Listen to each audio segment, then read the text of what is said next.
الله يصبحكم بالخير. تبغون الجن لعيالكم، تبغون الجن تدخل بيوتكم، يشهد علي الله تونا مصلين الفجر. تعرفون هذا اللابيبو؟ قرب يا مصور. تعرفون اللعبه هذه اللابيبو؟ يشهد الله المره الاولى جبتها تقريبا قبل شهر وحطيتها في البيت. كانت هذه حلا كلكم تعرفونها ما يحتاج. كانت تخابد اذا في الليل تقول فيها اصوات، اللبيبو يتكلم.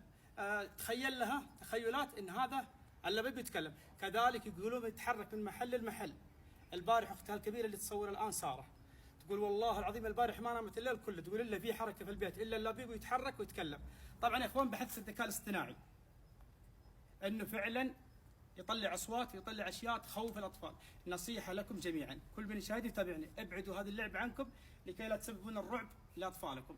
طبعا اللي يبغى منكم تابعين الغليل انشروا المقطع هذا، خلينا الناس تستفيد. هذا اللي حصل معي انا. الشيء الثاني بحثت عنه في الذكاء الاصطناعي، قاسما بمن انزل القران طلع كلامي صحيح انه فعلا يتكلم ويطلع اصوات.